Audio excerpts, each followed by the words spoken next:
But I'm just very skeptical of the level of vetting and in particular the follow-up that took place after they got here. You know, who are they in touch with? They should be like a parolee. They ought to check in about once a month and get updated. Yeah, I mean, if somebody is an informant that used to be dealing with the Taliban or some other shit, and you're not keeping tabs on that person after you import them into America, and you know that they were doing that, and they come from Afghanistan, a place that your country was like in a war with for years, like really, you're like, what are you doing? What are you doing? How many administration have been involved in issues and not really need any U.S. meddling? Well, regardless of whether the U.S. is meddling in it or not, we don't need to be taking the people that come from that and then bringing them here. That's the difference. On what's going on with them.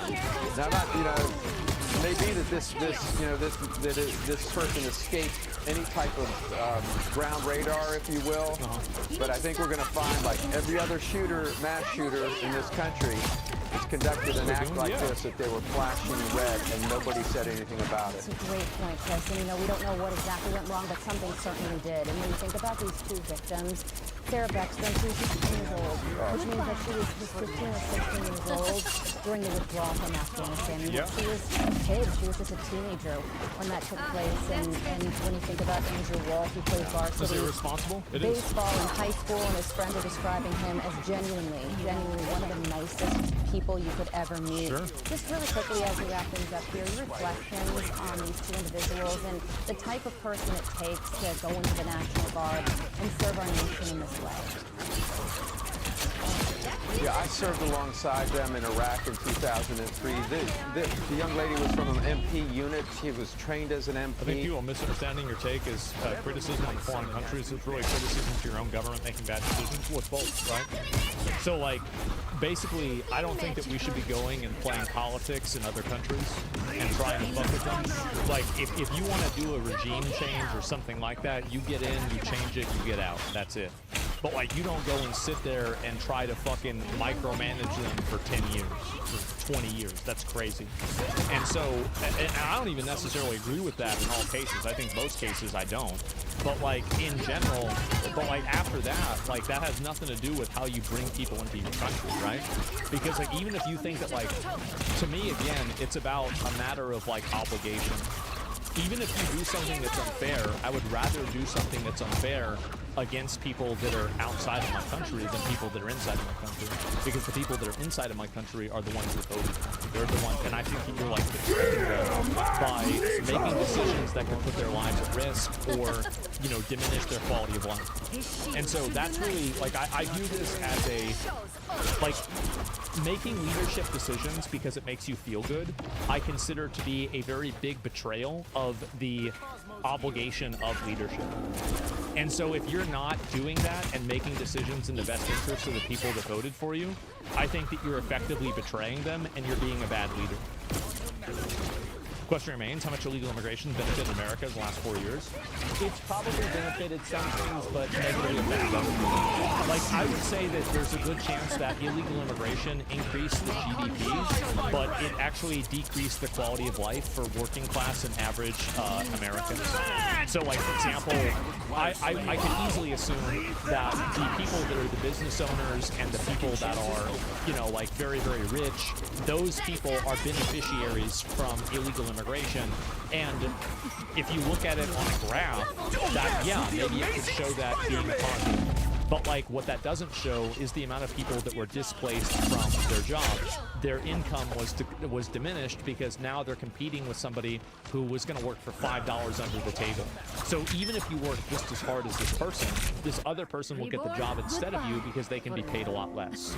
And they're being paid under minimum wage, and there's other things that the people don't have to worry about. Mass migration decreases GDP per capita. What I'm saying is, even if it didn't, the GDP is not an indicator of the, like, the average lifestyle of a person in that country. Like, for example, there's tons of people that, you know, maybe like 10 years ago had a better life, they had a better quality of living, even though the GDP was a lot lower. So you should never look at the stock market or the GDP as some sort of, like, baseline for what an average person is experiencing. And I think that that's the disconnect, is that people look at these graphs and they look at these statistics, but they don't look at the individual people that are actually being displaced by illegal migration. And you don't look at the individuals that are competing now for housing, cars, education, and everything else with people in the country that shouldn't even be there in the first place. Meanwhile, the people that are the business owners, billionaires, you know, millionaires, multimillionaires that are making money off the backs of these illegal migrants, they're the ones that are the real beneficiaries. So the truth is that your enemies aren't really the illegal aliens that are in the country. Like, obviously you have to remove them and their problems, but the real enemy is the people that are creating the carrot on the stick that gets all of them to come to the country. Like, they're the ones that are the real bad actors, because they're the ones that really benefit from it more than anybody else. And they're selling you out.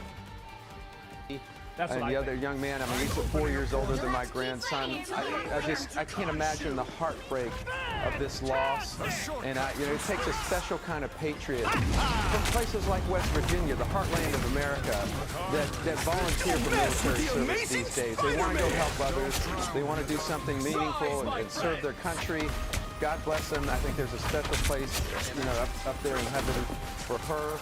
And I think this whole nation needs to get behind, you know, what they're trying to do in our nation's capital, the one place where we ought to be safe. Heartbreak is most it's just certainly one crazy the word person, we're right? seeing What right happened? now, and I just hope that these Just two how it is. families feel that as we all grieve together. Former Assistant FBI Director Chris Wecker, we thank you so much for joining us. Yeah, the CIA needs to explain. Like, they got to figure out who the fuck is in there making these decisions. I'll tell you that. They really do. Thanks for explaining. Yeah, I try to, right? Because a lot of people, I don't think that they really understand the cause and effect that stuff like that has. And I think that's the reason why some people think that, oh, it's not that big of a deal. It's because that it's not necessarily affecting them directly, and they don't see the, like, abstract negative effect that it has. These people come over with severe mental health issues and they go untreated and end up going crazy. How do billionaires profit from illegals? They're being audited and looked into far stricter than little and middle class businesses. Remember the plumber with 200 illegals, maybe millionaires, but big boys are under the eye? Well, it's simple. They profit from it as an abstraction. So, like, for example, Amazon's a great example of this, is that Amazon has had a bunch of illegals that they've found working at Amazon warehouses. So does Jeff Bezos directly benefit from it? No, but there's a downstream effect that having these people in the country creates that's beneficial for him, and it's a net benefit for him. So just because his own personal taxes don't reflect that he's hiring illegals, that doesn't mean that the companies that they own don't make individual decisions that involve benefiting from illegal labor. You see what I'm saying about how, like, it's not a cause and effect. It's like a cause and effect and a cause and effect and a cause and effect and a cause and effect. And that far down the line, then you actually have the change that happens. Perfection is unattainable. 30 seconds before you attack. Get ready. And there is an initiative that has been aiming to fight back against a lot of these practices that I think really need some big overhaul. And It's consumer protection laws. This is effectively what this initiative is. At its very core is consumer rights advocacy. It's not about video games. It's not about Ubisoft. It's not about what's in a terms of service of a video game or not. It's really about consumer rights and people having the ability to choose what's going to happen with their own stuff. initiative that I think a lot of you are probably very familiar with. It's called Stop Killing Games. That would be a good And I've followed it since its inception. I've talked about it on stream quite a few times. Though this is my first video going over it. Oh. And I regret that now because I see it wasn't going as well as I thought it was. Admittedly, I didn't follow. I think it's gone very well.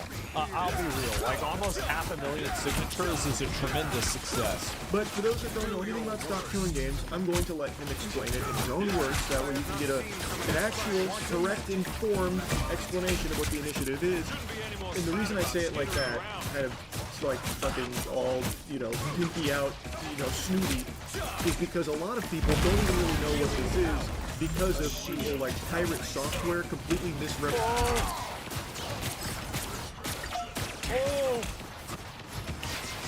Oh, jeez. They bringing them up. Uh-oh. misrepresenting what the initiative was. As a refresher, Stop Killing Games is a consumer movement to stop publishers from effectively destroying video games they have already sold to customers. I'll pause right there. The simplest, bare bones, birthday suit, Yep. butt-ass naked Easy. explanation Simple. for what this is. Stop destroying things that The initiative for Stop Killing Games is to serve the purpose of stopping companies from killing games. Okay, I can see that. Yeah, that makes sense. people have paid money to own. Yeah. Okay. I think that is a very understandable, very reasonable take, very agreeable. Now I want to quickly jump to a different spot in this video because I think it's important to have this in the beginning because it's something a lot of people have heard that comes from someone that is just wrong about it. It's the Pirate Software case. Ross is addressing the video Pirate Software made many months ago. I remember watching it. Ross even says that he didn't plan on doing that because he didn't want to be seen as using this for drama farming because it would start to make That's the what I do. movement look less of like a legitimate that's my initiative and job. more of just like drama slop content type thing. But he finally starts talking about Pirate Software here because it's at the end of the life cycle of this initiative and it's not looking promising, so he's willing to do anything to try and set the record straight and hopefully start getting more momentum back to the movement because the damage Pirate Software did to it through his video was substantial. And I remember this video was actually one of the first points where Pirate Software's audience... I have that. Almost there. Don't turn back now. I have that. What the fuck? Healing power. What the fuck? Bro, I have that same one. Let's deliver this essence beneath the surface. Vehicle reached the checkpoint. Keep up the momentum. Amazing. What a relief. You are safe now, my friend. Holy fuck.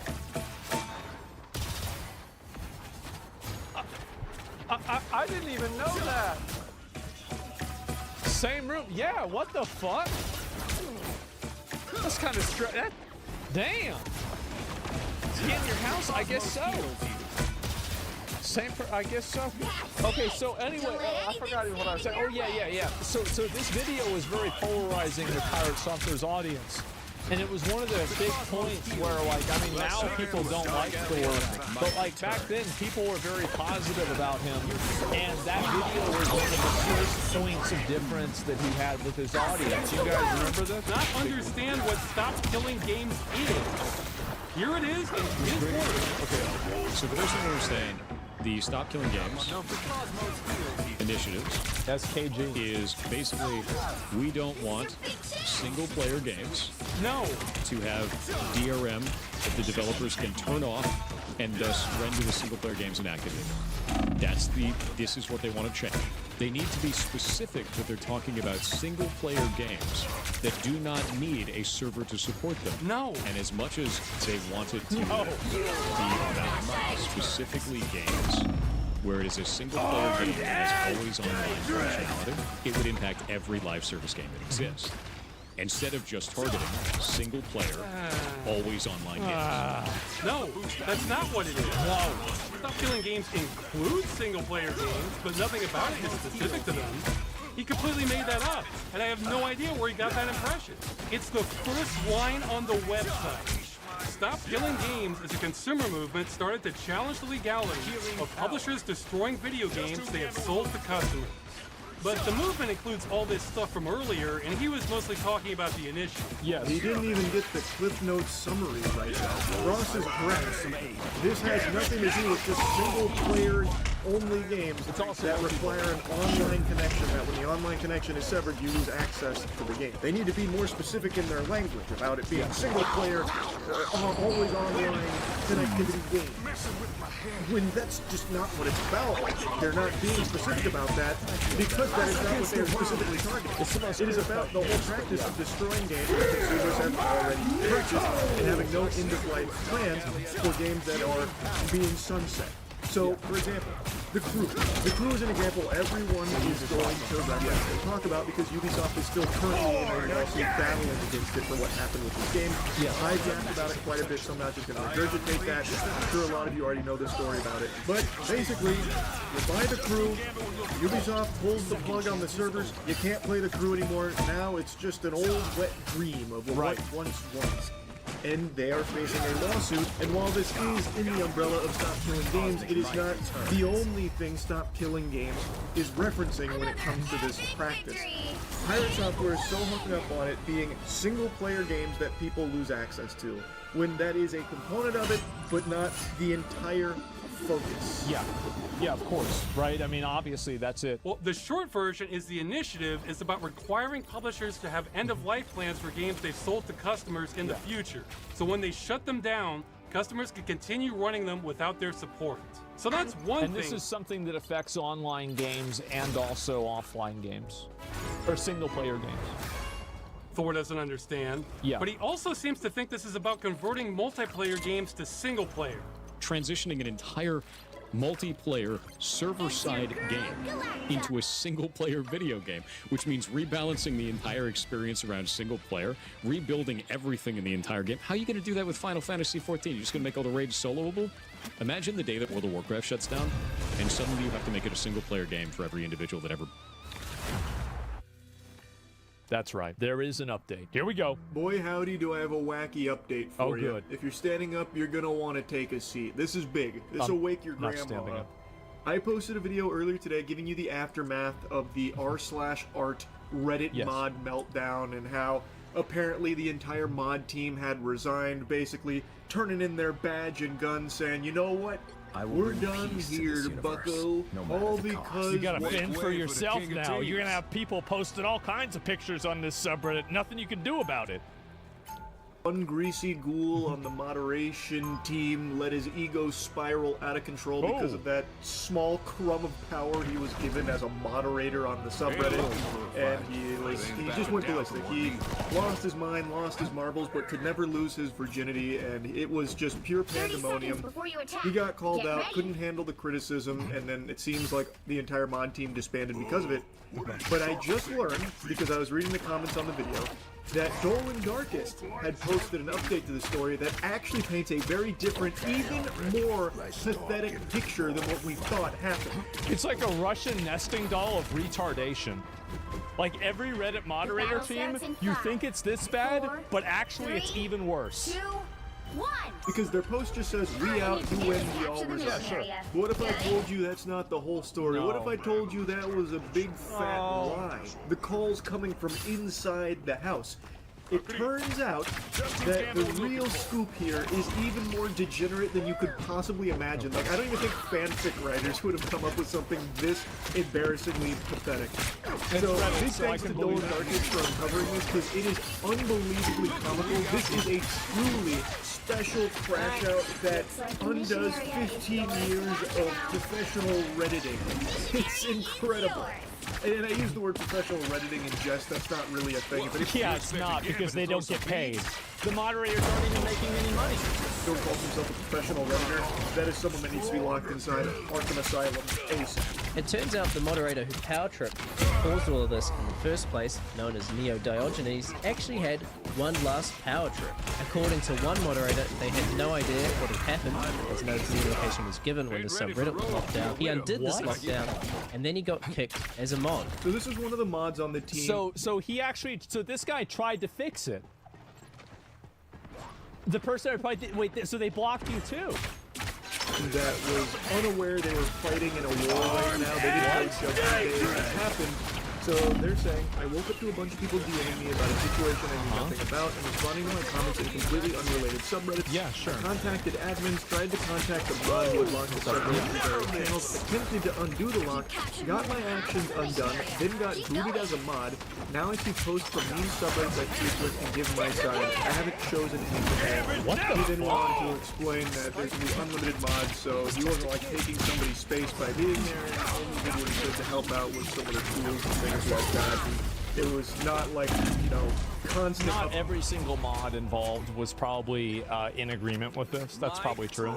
Because there's always one mod that is like the head mod that owns the subreddit that decides who the other mods are. Like that, I mean, because you think about it, right? I mean, how could you have a system like that without having a person that way? So yeah, you're of course going to have this. They told him what was happening there, which is why he was out of the loop. So Scooby-Doo and the crew pulled up here, and Dolan unmasked the mustache for an evil villain. Who is it? Turns out it was someone named Neo Diogenes, which, according to a lot of people on Reddit, is someone that has somewhat of a toxic history. I'm not overly... So this guy has a history on Reddit that people don't like him. This is like a whole alternative. I didn't even know this. Armed and familiar with Neo Diogenes and his reign of tyranny and terror. I have no clue.